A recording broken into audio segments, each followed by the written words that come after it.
Well, there's a view that entrepreneurs like risk. I'd like to dispel that. You're investing your own money. The last thing you want to do is lose your own money. And I went bankrupt 4 times in the last 7 years. That's probably to do with talent rather than... We'll buy you dinner after this. Yeah. But there is an appetite for risk, depending on which asset classes you're tapping into. You know, angel investor, venture capital, private equity, corporate venture capital, and so forth. So it's not about risk. It's not about that they don't want to take risks, but they want to mitigate those risks.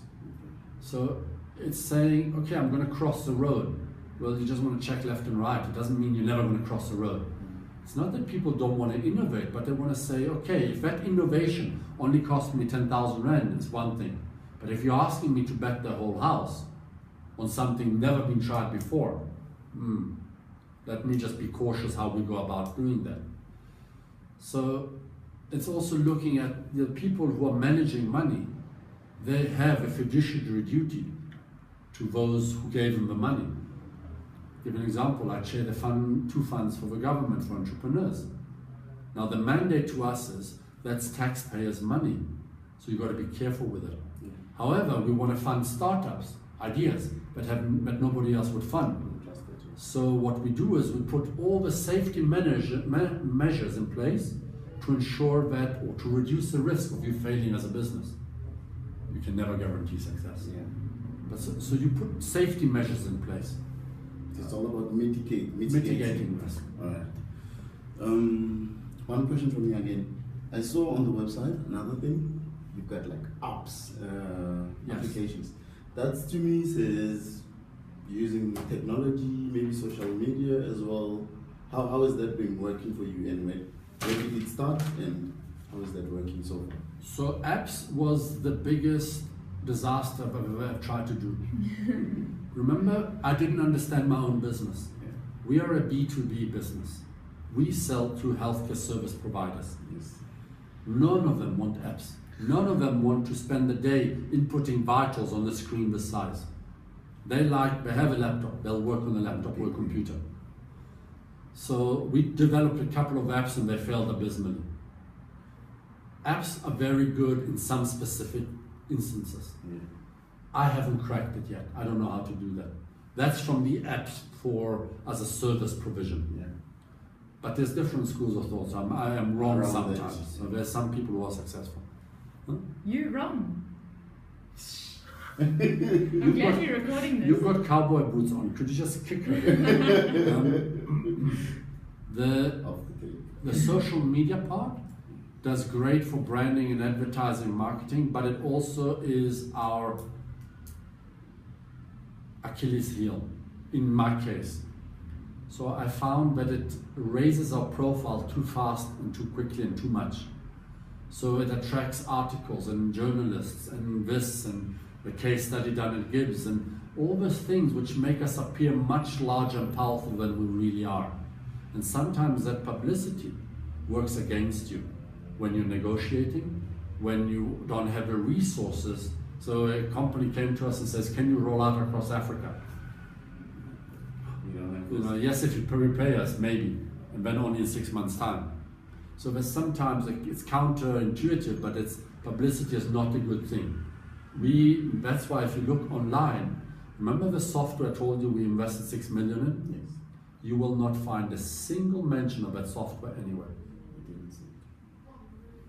So on the left hand, I'm telling you what we don't, all the services we can provide, but I'm not telling you the quiet under the table strategy with which we're acquiring market share. We're building the national healthcare system without anybody knowing. Touch wood, it might not work out that way. So sometimes strategy plays a nice thing. So I'm using our social media to distract our future competitors. Right now we don't have competitors as a total system. But why attract the attention? So let's quietly build market share. When I have 30–40% market share, that's when I'll do a web page advertising what we really do. Okay. Nice. I've got everything that I needed from my side, Kelly. I just want to know, well, two things. The one was, does sitting on these funds where you chair entrepreneur, does that help you with, like the cross-pollination? Does it help you in terms of thinking or having new ideas or revising your strategy, or is it too diverse? Yes, it does. Meeting people always helps. You're talking, what do you do and how did you do it? How did you go about doing it? The experience you're doing now in the course is phenomenal. I know you may not like assignments and exams, but later it will come back to you. There's a problem. Being a soccer player and being a soccer coach. So if you like a fund, or if you're a mentor somewhere or something, you're a soccer coach. Being a soccer player is different set skills. The shit you have to deal as an entrepreneur is, my classic case, I'm sitting on the rails, there's a train coming at me at speed called cash flow. I'm warning everybody to get off the rail because a train is coming at them. But I'm still sitting there watching the train in fascination and saying, nah, it won't happen to me. So those are the kind of things that when you're in the middle of it, when you're studying and reading about it, it's all as easy. It's different. When you're in it, it's so easy to go down different routes and tracks. And so it's, the table, those tables with a pinball? Yeah. Pinball, yeah. That's what entrepreneurship is like tick, tick, tick, tick, and you're the ball going left, right, and center. If that helps. Yeah, no, that's good, thank you. And then my last one is I just want to know a little bit more about the 5 businesses that failed. What were they? Why did they fail? And maybe how this one was different. Like, what made this one work? Well, so the reason why Hello Healthcare was successful is because I thought it was a bad idea. So when I thought it was a bad idea, I didn't care which way it went. Okay. So I didn't have in my head that this is where we're going and this is. So it became a very fluid and dynamic animal in that original phase, and it followed the needs of the clients. The other ones, I had a brilliant idea while sitting behind my desk, and nobody gave a shit about that idea. I spoke to 3-4 people, they said, great idea, but nobody signed the check. One of the businesses, I had one client and I thought, that's fantastic, I have a client, I can replicate it and within 6 months I'll own half a country. Today they are still the only client of that business. So in some ideas were a brilliant idea, but I wasn't prepared to roll up my sleeves. So who was going to do the work? So that's why some of the businesses didn't fail. So this one was not rigid in nature. It was very versatile, correct, quickly, and it could go wherever. But not by design. Not by choice. Not by choice. So, that's why I'm a little bit cautious about using my experiences and extrapolating them to something others should follow, because they're based on a very individual, weird, erratic, eccentric journey, which I lost control of long ago. I'm riding a horse without a saddle, using shoelaces to control the horse. And it sets a fly just stung the horse. You get the gist of what I'm doing here. So I'm hoping I'm in the right thing, but it's good fun. So. It doesn't always have to be regulated. You can have order in chaotic situations sometimes. The trick is to manage that chaos. Just once in a while, look up from the wildness of a horse to see that you're not going towards a canyon or that you're roughly going the right direction. Business, I don't like, for example, Gibbs, the word business science. I understand the logic behind it, but business is an art. And it's gut feeling, and it's experiences, and it's talking to you and what have you done. And it all comes together in your interpretation of it, which is where the innovation comes in. Don't look at, this is a checklist of what they've done before.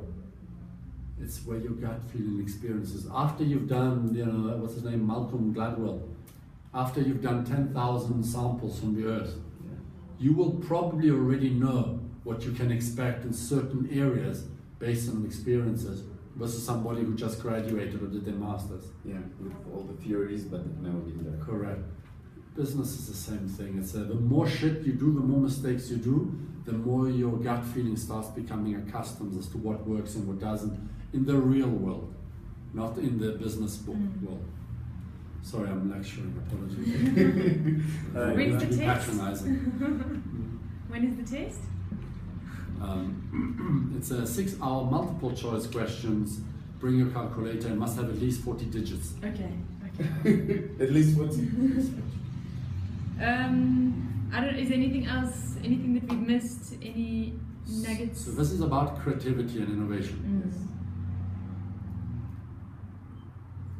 The last statement I would make is, don't get hung up on creativity and innovation. Don't get, I've got to be innovative or creative. Just do something and adapt quickly. And listen, and oh, I designed it this way and you don't like it, and then you change it, and then, oh, you do that, well, hold on, let me plug it in with your part, and then this monster, this unbelievable solution, hopefully, that comes at the end of it, wasn't planned from the beginning. So structures gives you momentum and energy, but structure can also fuck up your business in the sense that you come, but that's preset. It limits you. And limits exactly your ability to take in the new opportunities. And often when you invest too much in a structure, in a business, it's, like a power station Medupi. Yeah. Or nuclear power stations. Never are they on budget. But the way they sell them is, don't worry, they'll be on budget. Invest the first billion, the other 10 billion later. And then you discover 1 billion later that's going to cost 40 billion. But now you've invested so much capital and so much reputation that you're not going to change. Doesn't matter if solar power could be the substitute, which is a problem when you spend a lot of time. Would you become a nurse tomorrow? Why? I have to go start from scratch and go learn, go to university, graduate. I've already invested in where I am. That's exactly, and that's the biggest killer of creativity, is how much time we've invested. That's why the ability to let go and not care sometimes can work to one's greatest advantage, because it opens new doors. From the ego perspective, horrible, because you're admitting failure in one area. I was forced into failure. The businesses that failed. So. But failure also got you to where you are today. Totally, but I can't exactly say that it was a pleasant process. Outside you pretend to be calm and control. Yeah. Inside you're going, oh shit, am I good at nothing? 5 businesses, for goodness sake. Yeah. It's like after 5 relationships you start getting the hint. Yeah. Anyway, so that was my last Super. contribution. Thank you very much. I am blown. I have no idea if it's, can we stop so I can start Yeah. Fuck you everybody, fuck you!